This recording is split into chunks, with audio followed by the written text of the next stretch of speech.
What's up, y'all? I'm over here raking.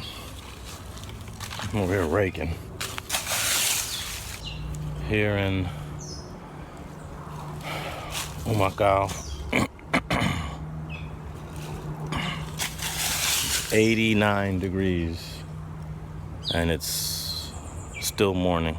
University of Puerto Rico se une en cooperación a la ayuda a víctimas del huracán Irma y se convierte en centro de acopio oficial. Se necesitan artículos de primera necesidad, tales como medicamentos, frisas, casetas de campaña, sleeping bags, linternas, pañales de niños y adultos. Somebody's driving around the neighborhood over here, giving out information for anyone who's felt they're a victim of the hurricane. I'm in the backyard here raking, and here's my work. All of this I've been raking up, helping out mi tia, because this is just too much work for her.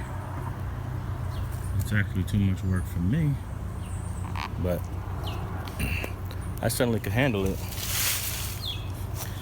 So let me get back to it. Como ustedes pueden ver, la estructura operacional de este aeropuerto está completamente destruida.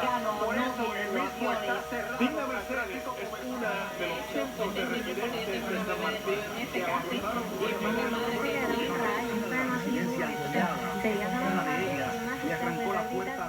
I'm getting prepared for my trip to Puerto Rico, my post-Hurricane Maria trip, and I'm trying to take 2 suitcases full of supplies, possibly 3 suitcases, depending on how many of y'all donate to the cause. It is still pretty hectic down in Puerto Rico. The cell phone access is limited. There is still limited running water on the island, and there's still limited electricity on the island. My big concern when I go to the island is that I don't run out of gas. I have to drive an hour from San Juan to Humacao, where I'll be staying at. Specifically, I'll be in Candelero Arriba. You know, I was just there, and I witnessed the devastation of Hurricane Irma.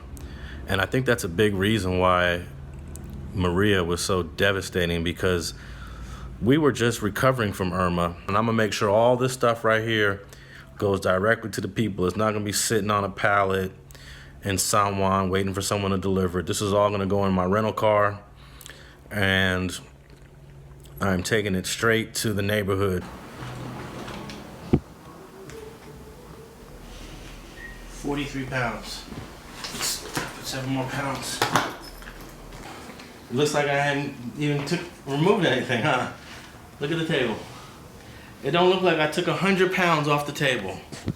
That means that is at least another 200-300 pounds of stuff.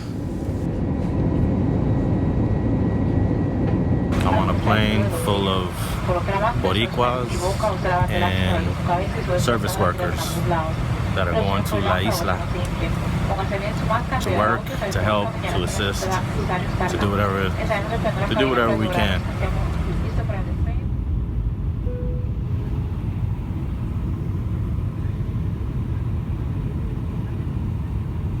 I'm in San Juan, and I just saw these huge trees just uprooted, and they're in the street blocking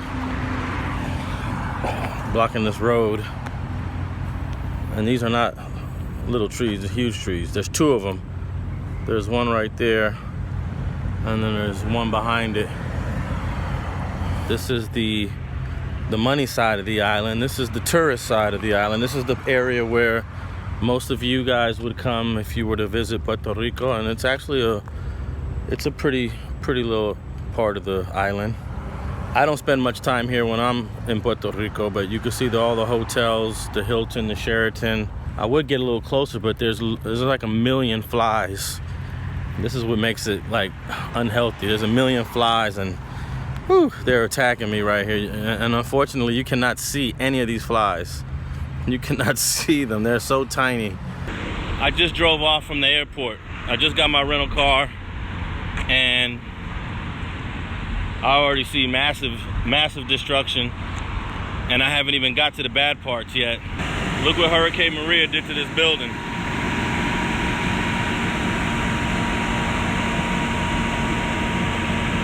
You see this right here? You see that?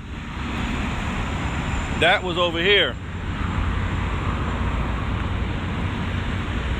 Somehow the hurricane blew this over there. It's real out here.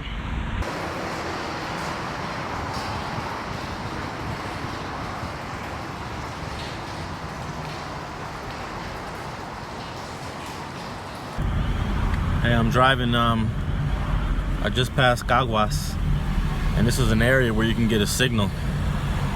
I haven't had a signal since I left San Juan, but I got a little bit of signal here, but you can't drive, you have to park. So there's cars parked on the side of this. I'm on Route 30. I am so thirsty.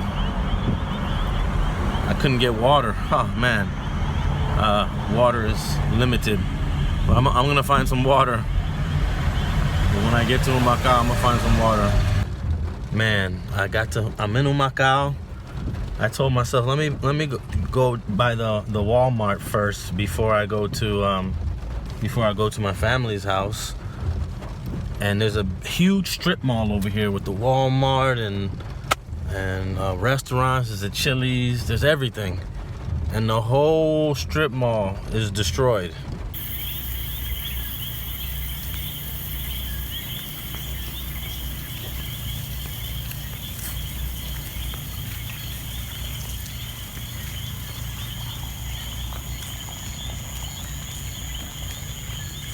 There's literally no electricity. There's a couple of lights down there, and then you can see some cars, lights from the cars that are driving. But this is very close to pitch black. And we're getting a little bit of light from the moon actually. But I have a flashlight. And I'm here in the backyard of my uncle's house.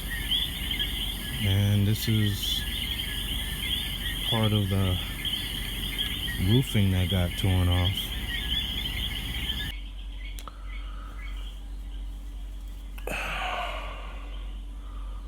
Son las 4 en la mañana. Hoy es 10 de octubre. And this is my first day in Puerto Rico,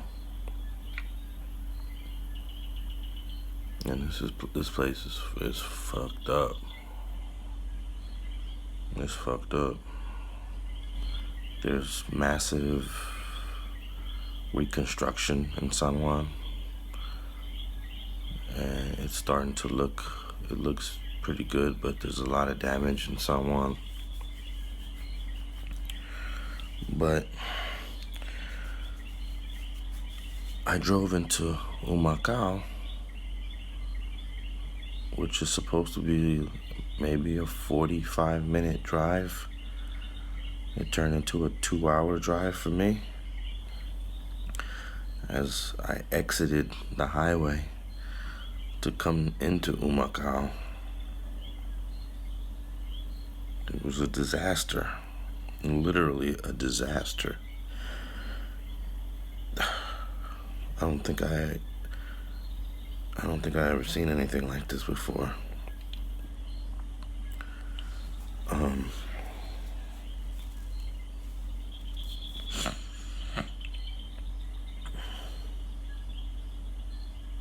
It just looked terrible. Trees, poles, houses, everywhere. I couldn't take any pictures or record because by the time I got into Humacao, the sun set the sun already set. And there's no electricity. And eventually it started getting darker and darker and darker to the point where you can't even see.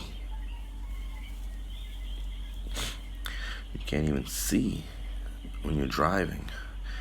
And then it rained, and there were flash floods all on the southeast side of the island, which is where I'm at. And I have a small little rental car, and I thought I was gonna get stuck in, you know, in the water. No electricity, there's no running water, you can't take a shower, you can't bathe, it's just a mess. So that's what living is like here in Puerto Rico. Don't come here unless you come in here to help. If you're coming to the countryside, you're gonna be in for a rude awakening.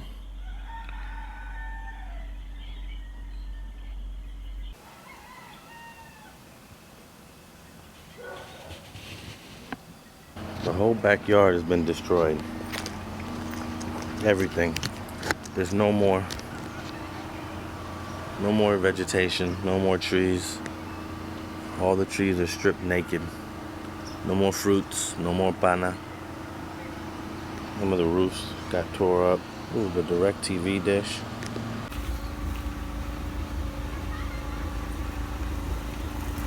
It's my second day here in Puerto Rico, and I'm in the backyard of what once looked like a beautiful, lush garden, but nothing. It's all destroyed. In order to flush the toilets and all of that, we got to use water, rainwater. So I got rainwater here, and I'm going to put some of it in this bucket and then put it in here so I can flush the toilet after I use it.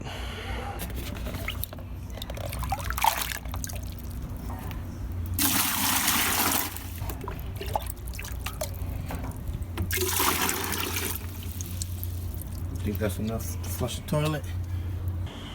I went to the market today with my aunt, and we went to, how many markets did we go to? We went to 3 markets to get food.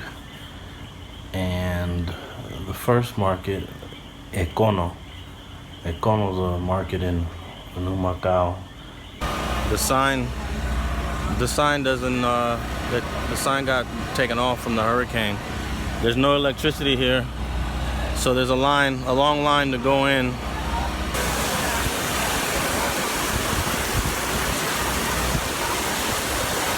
We got a storm.